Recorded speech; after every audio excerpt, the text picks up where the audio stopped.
Eccoci di nuovo a parlarvi di Liguria, con la sua conformazione unica.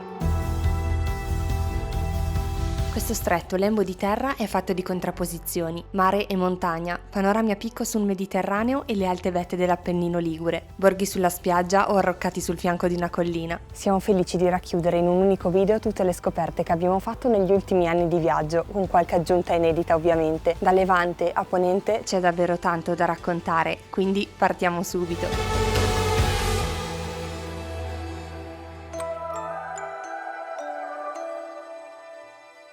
Il nostro progetto dei 5 luoghi sta volgendo al termine ormai. Abbiamo ancora pochissime regioni italiane da esplorare e da condividere con voi. E non ci crederete, ma la Liguria è una di quelle che mancava all'appello. Da sempre è uno dei nostri posti preferiti in Italia. Chi ci segue da un po' lo sa bene. E no, non è solo per la focaccia, anche se so che qualcuno di voi l'avrà pensato. Se invece questo è il primo video che guardate sul nostro canale, benvenuti. Abbiamo molti ricordi qui, alcuni di quando siamo bambini e altri recentissimi, di esplorazioni di borghi, valli interne e trekking. Genova, ad esempio, so che non è una città per tutti, ma noi la adoriamo. I suoi stretti e intimi caruggi che si aprono inaspettatamente in piazzette in cui rilassarsi al sole, i meravigliosi palazzi dei Rolli e le case colorate di Boccadasse sono solo alcune delle bellezze di questa città. Anche altre cittadine più piccole meritano una visita, come Imperia. Borgo Parasio è un centro medievale splendido, ma ci siamo dilungati fin troppo. È ora di iniziare con i nostri 5 punti.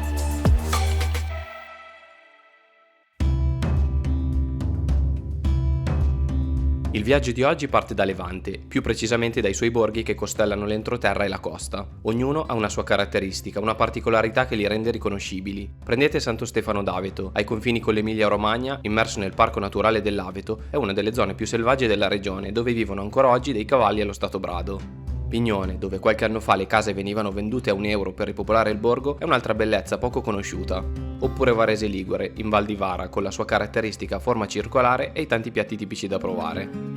Framura, a ridosso delle Cinque Terre, è un punto perfetto per le immersioni. Paolo le faceva qui da piccolo quando ha preso il brevetto, ma il borgo su cui vogliamo soffermarci oggi e che ci sentiamo di consigliarvi è sicuramente Tellaro.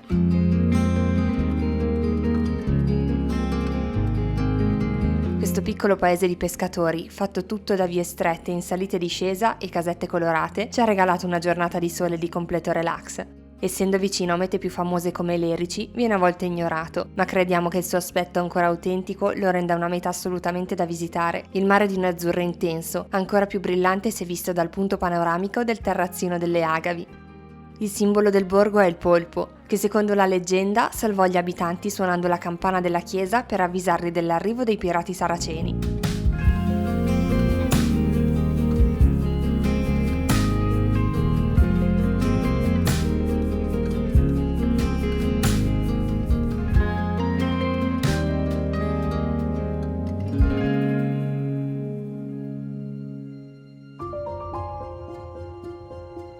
Altra meravigliosa perla nel Golfo dei Poeti è Porto Venere, che siamo sicuri conoscerete, ma non è il borgo che vogliamo suggerirvi questa volta, ma bensì un trekking che parte dal centro del paese.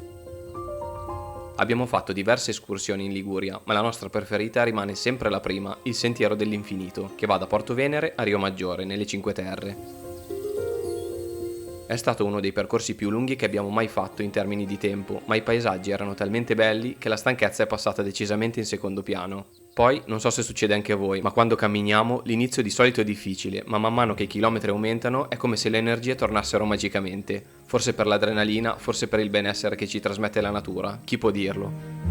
Lungo 14 km con un dislivello di circa 1000 metri è un susseguirsi di scenari impressionanti. Ci sono passaggi più esposti, che è sempre bene valutare. Se non vi sentite sicuri, prendete la parte di tracciato leggermente più lunga ma meno esposta. Anche se la maggior parte del sentiero è circondato dal verde, attraversiamo anche alcuni paesi come Campiglia, dove ci siamo fermati per comprare il pranzo al sacco che mangiamo di fianco alla chiesetta di Sant'Antonio. Qui c'è anche un punto ristoro, con bar e panchine dove riposarsi. Arrivati a Lemmen, il paesaggio cambia ancora. Attraversiamo terrazzamenti e coltivazioni. C'è pieno di fiori e un profumo stupendo nell'aria. Alla fine ci abbiamo messo 8 ore di cammino ad arrivare a Rio Maggiore, comprese le tante pause. È stato impegnativo senza dubbio, ma abbiamo dei ricordi bellissimi di quella giornata. Collezionare esperienze è sempre la cosa migliore.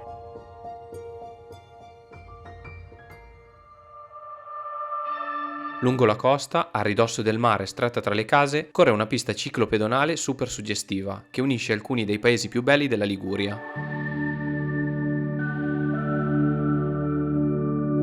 Inauguriamo la giornata con una camminata per il centro di Sanremo. Non ci eravamo mai stati e non potevamo non passare a dare un'occhiata all'Ariston. Anche il Casino, con la sua imponente struttura tutta bianca, non passa inosservato, ma è la chiesa russo-ortodossa con le sue cupole sgargianti che merita decisamente di essere vista. Tra l'altro, proprio di fronte a quest'ultima si trova il punto che abbiamo scelto per noleggiare le bici. Ce ne sono di diverse tipologie, anche quelle elettriche, ma noi abbiamo deciso di prendere una bicicletta classica, ci piace faticare insomma.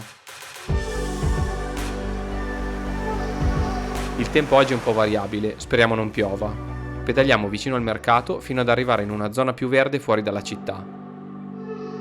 La ciclabile del Ponente che stiamo facendo è stata costruita tutto sul percorso dell'ex ferrovia e parte da un pochino prima di Sanremo a Ospedaletti e arriva fino ad Imperia. In totale sono circa 38 km solo andata, noi oggi non li faremo tutti anche perché non siamo allenati per fare 70 km in bici. La prima parte del percorso è stata inaugurata nel 2008 e sono stati aggiunti negli anni nuovi tratti. Ci sono gallerie da oltrepassare e un sacco di punti panoramici con panchine dove potersi fermare.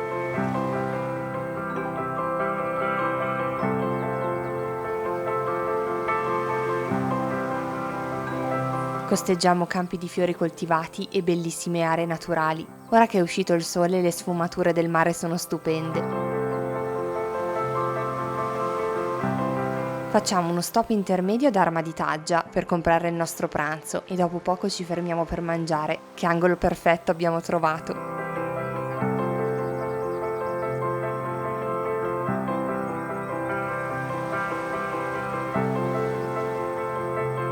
Arriviamo così a Santo Stefano al Mare dopo aver fatto circa 13 km. Il paese è molto caratteristico. Questo tratto di ciclabile stretto tra le case ci è piaciuto tanto. Vorremmo andare un po' più in là, ma la stanchezza inizia a farsi sentire. Torniamo così verso Sanremo e ci fermiamo in uno dei tanti punti ristoro che ci sono sparsi un po' su tutto il percorso per un gelato con vista. Mentre noi finiamo il cornetto e ci spostiamo verso la prossima meta, non dimenticate di iscrivervi al canale se non lo avete ancora fatto.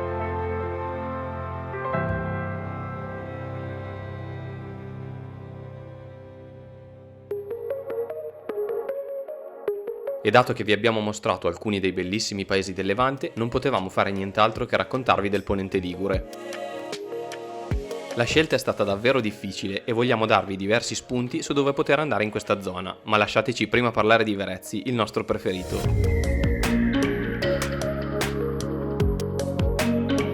Questo antico borgo saraceno è diviso in 4 borgate, tutte collegate tra loro da piccole vie acciottolate e mulattiere. Sono disposte ad altezze diverse sul fianco di una collina e circondate da terrazzamenti e orti stupendi. Tutto il paese è costruito con la tipica pietra rosa di Verezzi, oggi ormai introvabile. Questo regala un aspetto particolarmente suggestivo alle borgate, e poi è così bello seguire i vari sentieri che girano nei dintorni. Ognuno regala panorami incredibili sul mare. Ed ora le menzioni, perché con tutti i posti splendidi che ci sono a Ponente non potevamo non nominarveli. Noli e Varigotti li conoscete già, ci siamo stati di recente per il Sentiero del Pellegrino.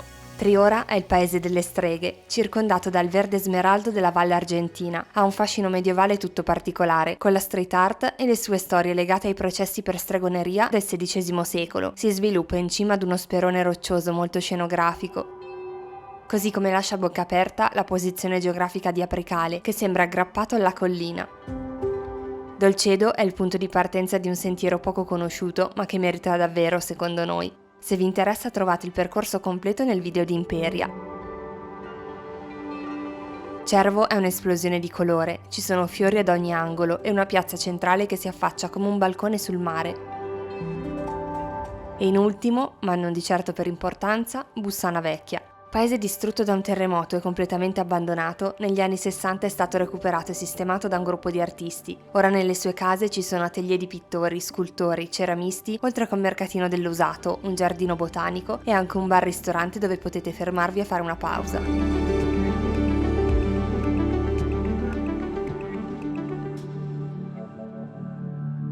L'entroterra ligure, oltre ad ospitare meravigliosi borghi, ci regala anche dei luoghi unici, creati dalla natura in migliaia di anni. Le grotte di Toirano ne sono un esempio. Un autentico viaggio nel tempo dove ammirare la bellezza nascosta di un mondo sotterraneo che così raramente abbiamo occasione di vedere. Il biglietto per accedere alle grotte è di 16 euro ed è necessario prenotare l'orario telefonicamente. Dopo un breve tratto di sentiero molto panoramico arriviamo all'entrata. Attraverso scale in salita e discesa si passa in stretti passaggi e in ampie grotte, con formazioni rocciose pazzesche.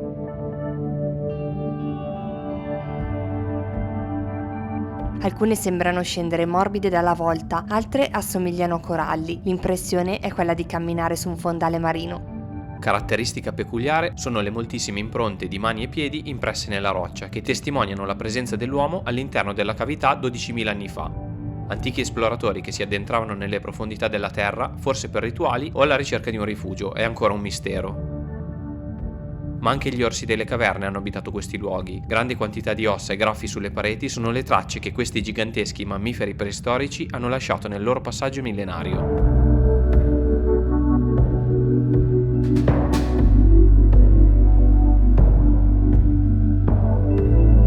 Usciti dalle grotte, non dimenticate di fare una passeggiata anche nel centro storico di Toirano, un borgo piccolo ma davvero curato. Ci è piaciuto camminare tra le sue vie tranquille prima di continuare con il nostro viaggio.